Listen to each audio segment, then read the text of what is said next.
YCP వ్యతిరేక ఓటును చీలనివ్వను అంటానికి కారణం, బాబు నేను కనిపించాలా వద్దా? నేను నోటీస్ చేశాను. Thank you.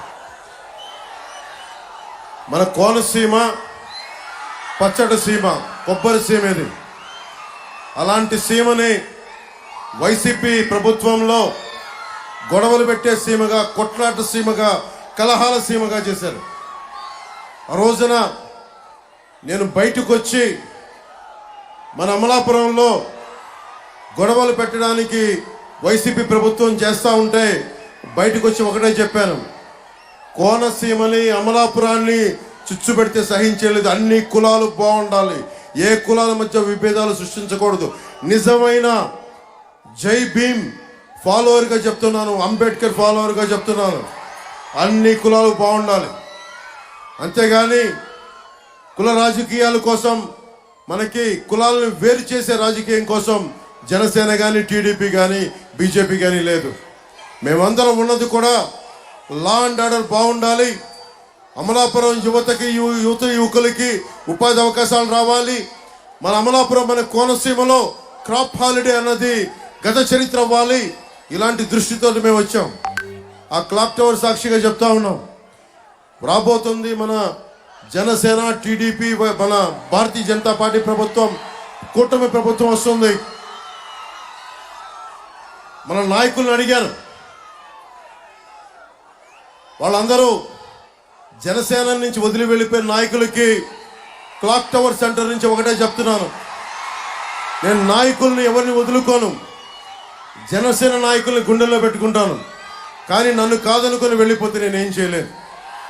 వెళ్ళిపోతున్న ప్రతి నాయకులకి అమలాపురం క్లాక్ టవర్ సెంటర్ సాక్షిగా చెప్తున్నా, నాయకులు వస్తారు, వెళ్ళిపోతారు.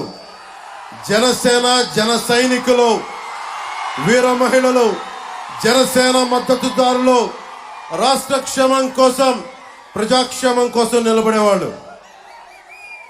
పోయినసారి కూడా వైసీపీ ప్రభుత్వం మన సినిమాలను ఆపేసి ఒకటే చెప్పాను, మనల్ని ఎవడు ఆపేది అని చెప్పి.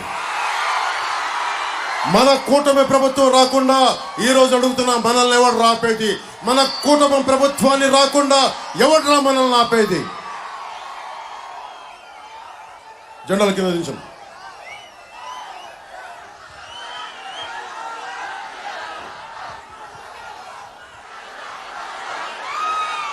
దారి పొడవునా భవన 40 లక్షల మంది భవన నిర్మాణ కార్మికులు మాకు అర్జీలు ఇస్తా ఉన్నారు, చంద్రబాబు గారికి, నాకు. ఈ రోజున భవన నిర్మాణ కార్మికులకి చెప్తా ఉన్నాం, ఆ జెండాలు తీసేయండి మా ప్లీజ్, కింద దించేసి. నీ అభిమానం, నీ ప్రేమ అర్థమైంది బాబు, నువ్వు కూడా తీస్తే కింద దించు. ఇది రాష్ట్రం చూడాలా లేదా? Thank you. కింద జెండాల కింద దించి. 40 లక్షల మంది భవన నిర్మాణ కార్మికులను పట్టుకొట్టారు. ఇసుక దారుణంగా దోపిడీ చేస్తూ ఉన్నారు.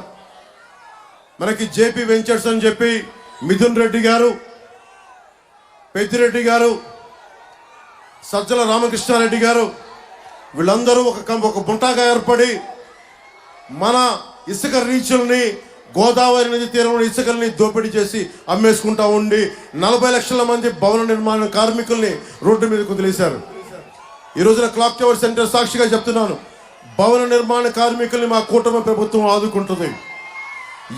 యువకులందరికీ ఎక్కడో వర్క్ ఫ్రమ్ హోమ్, మీరు ఇళ్లలో కూర్చొనే మీరు సంపాదన వచ్చేలాగా మనకి ఐటీ పరిశ్రమలు, ఇక్కడికి మనకి దాదాపు 2.5 లక్షల హెక్టార్లో కొబ్బరి పంట ఉంది. నాకు కోనసీమలోనే చెప్పారు, ఒక ఇంట్లో ఒక కొబ్బరి చెట్టు ఉంటే దాన్ని పెద్ద కొడుకుగా చూసుకుంటామని. అలాంటి పెద్దలకి చెప్తా ఉన్నాను, నేను మీరిచ్చిన, నాకు ప్రోత్సాహం ఇచ్చారు.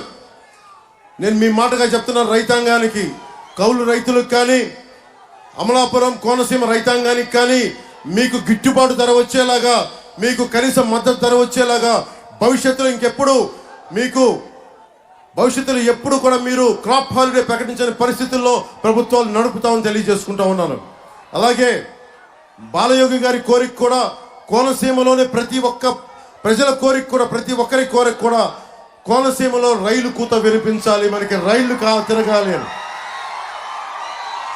4.5 లక్షల హెక్టార్లో కొబ్బరి తోట మధ్యలోంచి ఊహించుకోండి. ఒక చక్కటి రైలు రాజస్థాన్ లాగా, ప్యాలెస్టాన్ వీల్స్ లాగా మన కోనసీమ అందాలను చూపించే ఒక టూరిజం డెవలప్ చేసే నిజంగా ఒక రైల్వే లైన్ వస్తే ఎంత అద్భుతమైన ఉపాధి, ఎంత అద్భుతమైన అవకాశం మనకు వస్తాయి. అది మన హరీష్ గారి, బాలయోగి గారి అబ్బాయి మనకు ఎంపీగా నిలబడుతున్నారు. మన కూటమి తెలుగుదేశం పార్టీ సైకిల్ పార్టీని గుర్తించి ఆయన పోటీ చేస్తూ ఉన్నారు. ఆయన్ని అభ్యర్థిగా, పార్లమెంట్ అభ్యర్థిగా మనం గెలిపించుకుంటే మేమందరం కూడా, ప్రధానమంత్రి గారితో నాకున్న పరిచయం మీకు తెలుసు, నాకు వారితో ఉన్న సాన్నిహిత్యం మీకు తెలుసు. నేను మన కోనసీమ వాసుల కోరిక అందరికీ చెప్తాను. మా కోనసీమ వాసులు ఒకటే అడుగుతున్నారు, మా కొబ్బరి పొలాల మధ్య, కొబ్బరి చెట్ల మధ్య, కొబ్బరి తోపుల మధ్య ఒక రైలు పరిగెత్తాలి, రైలు కూత వినిపించాలనే కోరిక. ఆ కోరికని ప్రధానమంత్రి గారి నోటి ద్వారా నేను చెప్పించడానికి ప్రయత్నం చేస్తాను. హరీష్ గారిని మనం పార్లమెంట్కి పంపించగలిగితే మనకి రైలు కూత అక్కడ వచ్చేలాగా అక్కడ పార్లమెంట్లో వారికి గళ వినిపిస్తాం.